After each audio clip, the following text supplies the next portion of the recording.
Happy Sunday morning, you jive turkeys. It's your old pal, Andy France, the grand poobah of Judson Sunday School. Welcome to this Thanksgiving episode of Virtual Judson Sunday School. The episode which asks, what do we have to be thankful for this year? I am thankful to be joined by my good friend, Giblet. If this hat could have a baby, I think it would look a lot like Giblet. But hats can't have babies. That would be silly. And if there's one thing we will not tolerate at Virtual Judson Sunday School, it's silliness. By the way, did you know that Giblet is spelled with a G and not a J? That doesn't make any sense whatsoever. By that logic, this Thursday we should all be celebrating Happy Thanksgiving, and you should be referring to me as the Grand Poobah. Anyway, I'm glad Giblet's here with me to help me celebrate Thanksgiving and to help us answer that question, what do we have to be thankful for this year? To help us answer that question, we have some special guests. And so I am going to set Giblet down, and I'm going to take off this lovely turkey-lurkey chapeau. Isn't he gorgeous? Just gorgeous. And I'm going to ask you to help me give a very warm virtual Judson Sunday School welcome to our first guest, the President-elect of the United States of America, Joe Biden.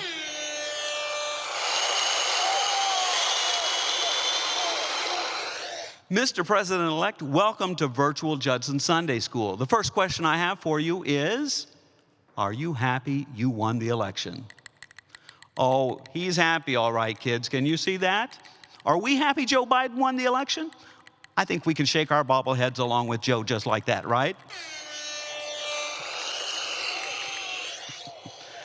Joe, you know, there has been some talk, most of it coming out of the rather large mouth of the current occupant of the White House, that you did not actually win the presidency, that you didn't win this election. Are you certain you won this election?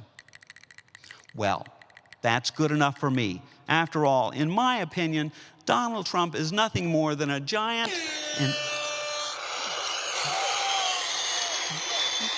and another thing I think about Donald Trump is he's a huge...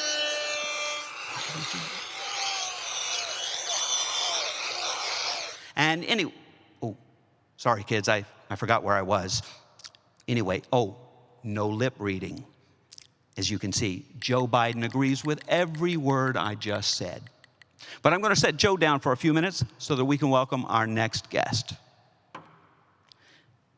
Kids, once again, please give a very warm Judson Sunday School welcome to the Vice President-elect of the United States of America, Kamala Harris.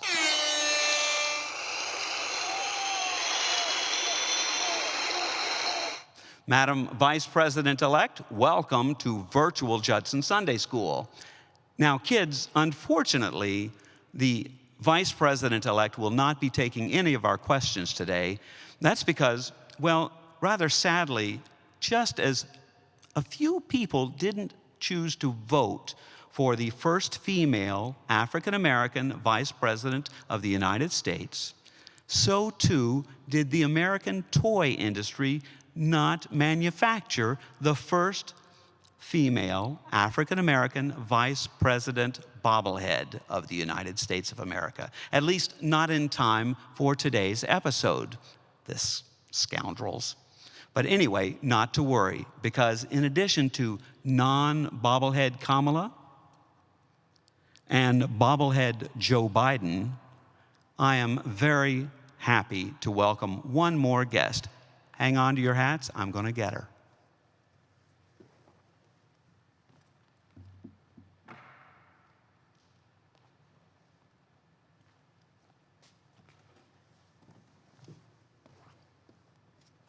Kids, give it up for the life-size cutout Vice President-elect of the United States, Kamala Harris.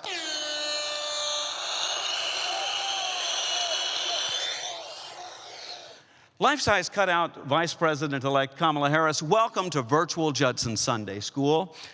Now, kids, again, unfortunately, the life-size cutout Vice President-elect will not be taking any of your questions today either. That's because, well, as you can clearly see, she's made out of cardboard. That's the bad news. The good news is that Cardboard Kamala has agreed to spend the rest of her cardboard life hanging out in my office. Once this stupid pandemic is over and we're all back together again here at Judson, you can have your picture taken with Cardboard Kamala. How does that sound to you?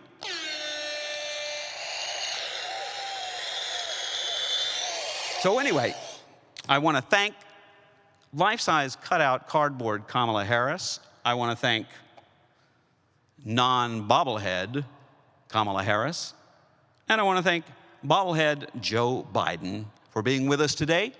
I hope you could stick around for a little while because we have a very good Thanksgiving episode lined up for you today. And after all, what have you guys got to do? In addition to our lesson, which is coming up in just a few minutes, we have a Native American Thanksgiving prayer to share with you this morning.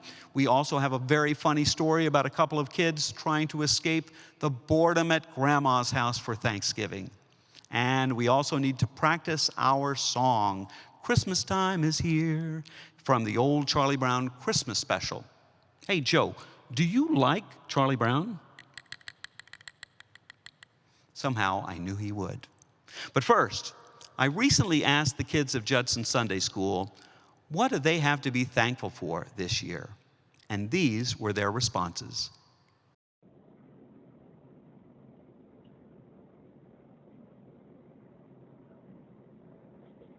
Oh, hi everyone, I did not know you were there. What I'm thankful for is my family and me and my friends do not have COVID.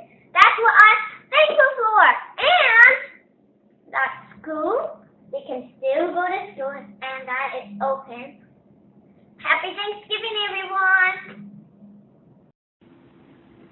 Hi, I'm Sebastian Vanderberg, and I'm thankful for my friends, my family, and Biden winning the election so much that they're almost ready to have a coronavirus vaccine. I'm thankful for all of you guys at Judson because they're allowing me to do this, and that's awesome.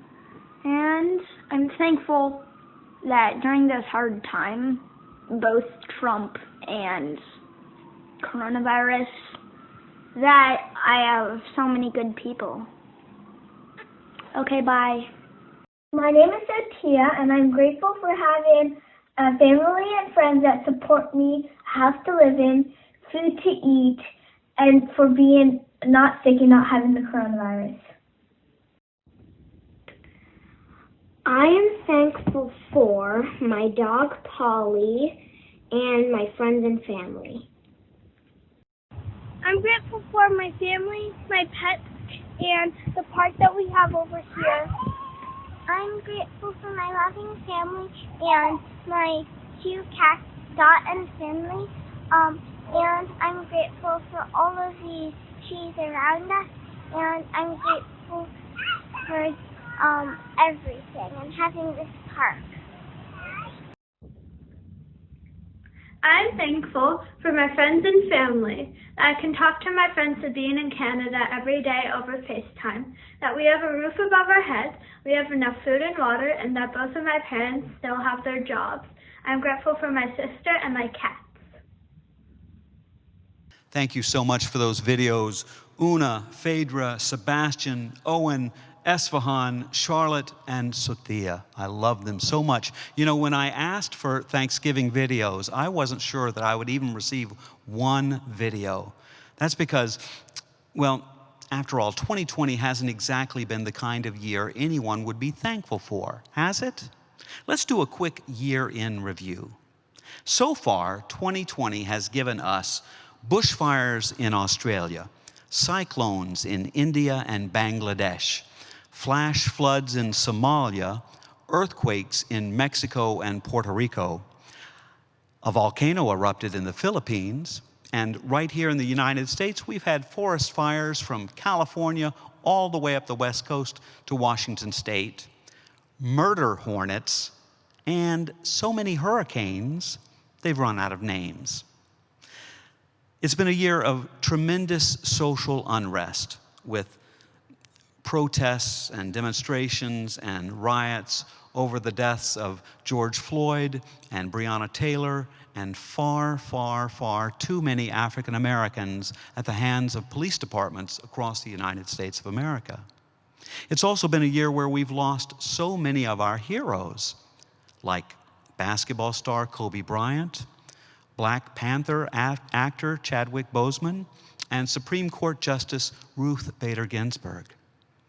And of course, 2020 will most be remembered for the COVID-19 pandemic, which has brought illness and death to millions of people, not to mention along with economic collapse, the loss of jobs, the closing of entire industries, schools, churches, restaurants, bars, stores, the theater industry, movie theaters, museums, orchestras, concert halls, opera companies, dance companies, jazz clubs, nightclubs, comedy clubs, health clubs, and sporting venues like stadiums and places where you go to watch sports. On top of all of that, it's a leap year, which means that if it's not like 365 days of this craziness was enough, 2020 has graciously granted us an extra 24 hours of it. I was curious to see just where 2020 ranks as far as the worst years ever on record is concerned, and somewhat surprised to find out it's not the worst. According to historians, that title goes to the year 536. That year began with a volcano exploding in Iceland that sent so much ash pouring out into the atmosphere, it caused a huge cloud, a huge fog to sort of envelop the planet, plunging it into a darkness that lasted for 24 hours a day for almost 2 years. Can you imagine? Global temperatures plummeted, causing the coldest decade in over 2,000 years. There was crop failure and famine and widespread starvation. Now, don't get me wrong, we've had it tough this year, but, we've also had Netflix, so there. But here we are on the verge of Thanksgiving, and so again, I will ask that question. What do we have to be thankful for this year? When I was a Sunday schooler about your age, I think it was back in the year 536, there was all that smoke and ash everywhere. We used to have that volcanic stuff in my oatmeal. It made it kind of crunchy. Anyway, when I was a Sunday schooler your age, my Sunday school teachers would often quote Bible verses about how we should be thankful, not just in good times, but also in bad. For example, let me get this where I can read it. In everything give thanks. 1 Thessalonians chapter 5:18. Or this one, do not worry about anything, but in everything, by prayer and supplication, with thanksgiving, let your requests be known to God. That's Philippians chapter 4, verse 6. Supplication means to ask humbly for something. One more, this one from a skinny little book in the back of the New Testament called James, chapter 1, verse 2. Consider it pure joy, my brothers and sisters, whenever you face trials of many kinds, because you know that the testing of your faith produces perseverance. Perseverance means stamina, grit, determination, toughness. Wait. Did James just say, consider it pure joy whenever we face trials? I don't know about that. If you're like me, when you hear verses of Scripture like this, you might be asking yourself, how in the world am I supposed to be thankful in everything? How can someone be thankful in the face of so much trouble, so much grief, so much calamity? I don't believe James and those other scripture writers were telling us that we need to be thankful for bad things, like climate change or racism or viruses, as if we were, and I'm going to reference a movie that's much too old for all of you, Animal House, in which these college boys decide to pledge a fraternity. And so on their initiation, they're getting a vicious paddling with these wooden paddles on their bare bottoms. And then they all turn to their frat brothers and say, "Thank you, sir. May I have another?" I think that what those scripture writers were saying is that it is in the toughest times that we are tested, that we are forced to grow and learn about ourselves and get stronger, and perhaps even find that our faith in God might have grown and gotten stronger as well. I don't think anyone in their right mind would look back on this year and say, 2020, give me some more of that. But I do think we can look back on this year and be grateful, be thankful, when we see just how far we have come in the face of enormous adversity. What have you learned about yourself in 2020?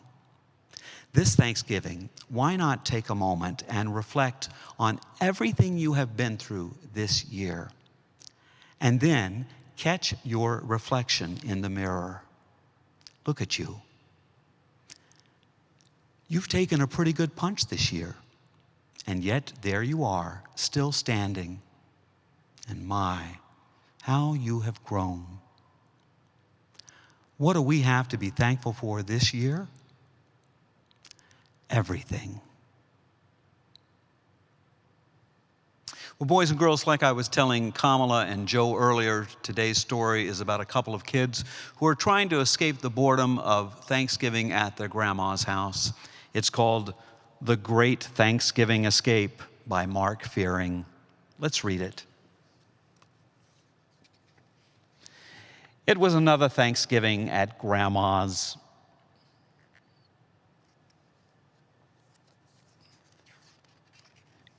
"You can play in here with the rest of the kids," Gavin's mother told him. "We'll call you when the turkey's ready." "Have fun," Gavin's dad called. But Gavin knew it was not going to be fun, not fun at all. Parents who might be watching, does this remind you of, say, John Oliver or the guy with the bad haircut on Big Bang Theory by any chance? Never mind. "Hey," someone whispered. It was his cousin, Rhonda. "What do you say we break out of here and head for the swing set in the backyard?" "I'm supposed to stay here until turkey time," Gavin said. Rhonda climbed out from under the coats. "The way I see it, Gav," she said, "is that sometimes you have to make your own fun."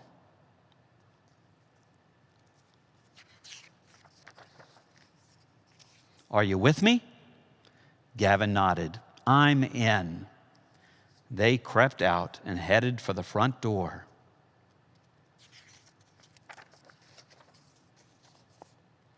Suddenly, Rhonda jumped back. "That way's blocked by vicious guard dogs. I think they picked up our scent," she yelled. "Run!" I think Rhonda has a vivid imagination. Can you see the dogs? This one's asleep. That one, well, he might be dead. But when they rounded the corner, Rhonda stopped dead in her tracks. "It's the Hall of Ants! We'll be pinched and smothered for sure," she cried.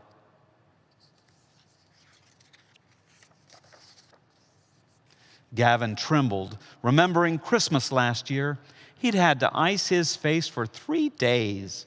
They took off, but it was too late. Rhonda had been grabbed.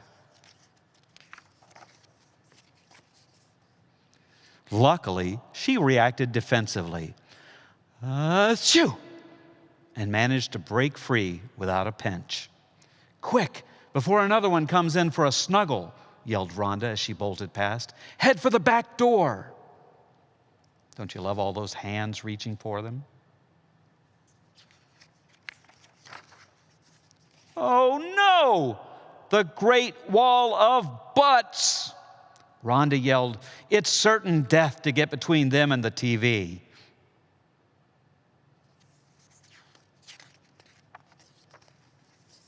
Down here, said Rhonda. I bet there's a way through the basement. Gavin wasn't so sure. It looked dark and smelled like dirty socks and hair gel. They peeked cautiously around the corner.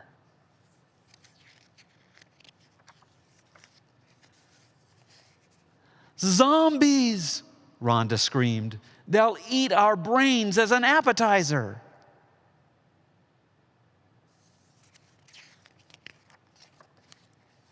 They raced back up the stairs to the kitchen.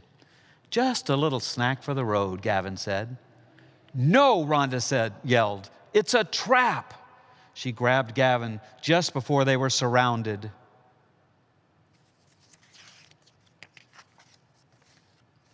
They turned and sprinted for the door.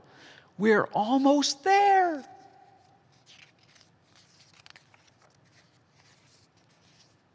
But they skidded to a stop when they reached the glass. At least we tried, Rhonda said.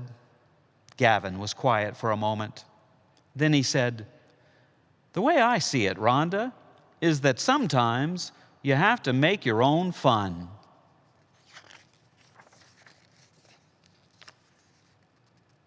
Swinging in the rain, they're swinging in the rain. The Great Thanksgiving Escape. Well, boys and girls, it's time to sing. I hope you have your music ready, your picture lyrics, or just your lyrics, whatever you need. I'm going to hold it up as I always do. I'm going to be asking for videos soon. I think we'll get through the Thanksgiving holidays, and then I'll be asking you to send me a video or perhaps to send it straight to Zach. We'll figure all that stuff out. So we need to rehearse one more good time, and then I'll be calling on videos soon. So let's take it from the top. Da da da da da, something like that. Is that okay? We'll take it in 3, 1, 2, 3. 1, 2, 3. Christmas time is here, happiness and cheer, fun for all that children call their favorite time of year. Snowflakes in the air, carols everywhere, olden times and ancient rhymes of love and dreams to share. Sleigh bells in the air, beauty everywhere. Yuletide by the fireside and joyful memories there. Christmas time is here, we'll be drawing near.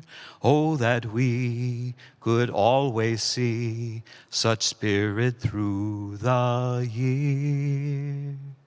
Sleigh bells in the air, beauty everywhere. Yuletide by the fireside and joyful memories there. Christmas time is here, we'll be drawing near. Oh, that we could always see such spirit through the year. Thanks, kids. Well, kids, when we think back on that first Thanksgiving, all the way back to 1621, We can't help but wonder where those English settlers would be without the help of the Wampanoag Indian tribe, the original inhabitants of that area of the country that later became known as Plymouth, Massachusetts. And so I thought it only fitting that today we might read a prayer, a Native American prayer. This one is by the people known as the Iroquois, or the people of the Six Nations. They are Mohawk, Oneida, Cayuga, Onondaga, Seneca, and Tuscarora. The people of the Six Nations are from upstate New York and from Canada. Now, these words are still spoken at ceremonial gatherings by the people of the Six Nations. It was later adapted into a children's book called Giving Thanks, a Native American Good Morning Message by Chief Jake Swamp, and illustrated by Irwin Printup Jr. I just want to share one thing they had to say in the author's note. It said, the people of the Six Nations are taught to greet the world each morning by saying thank you to all living things. They learn that according to Native American tradition, people everywhere are embraced as family. Our diversity, those differences we have amongst each other, our diversity, like all the wonders of nature, is truly a gift for which we are thankful. Let's read Giving Thanks together. To be a human being is an honor, and we offer thanksgiving for all the gifts of life. Mother Earth, we thank you for giving us everything we need. Look at these beautiful pictures. Thank you, deep blue waters around Mother Earth, for you are the force that takes thirst away from all living things. We give thanks to green grasses that feel so good against our bare feet, for the cool beauty you bring to Mother Earth's floor.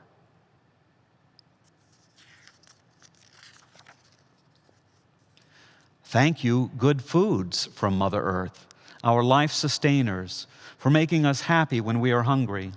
Fruits and berries, we thank you for your color and sweetness. We are all thankful to good medicine, herbs, for healing us when we are sick. Can you get a picture of that big fat blackberry right there? Man, does that look good.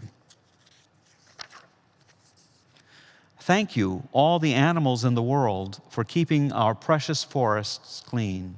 All the trees in the world, we are thankful for the shade and warmth you give us.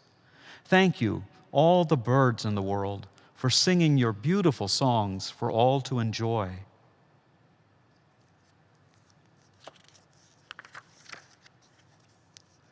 We give thanks to you, gentle four winds, for bringing clean air for us to breathe from the four directions.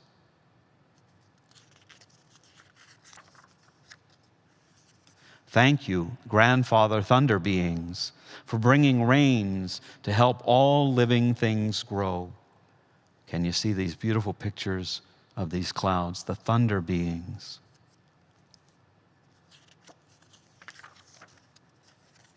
Elder Brother Sun, we send thanks for shining your light and warming Mother Earth.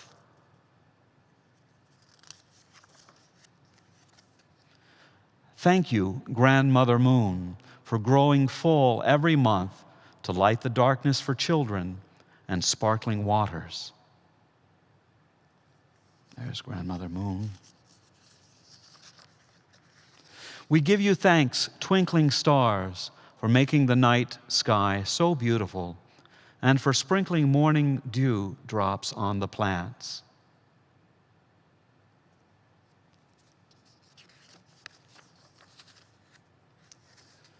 Spirit protectors of our past and present, we thank you for showing us ways to live in peace and harmony with one another.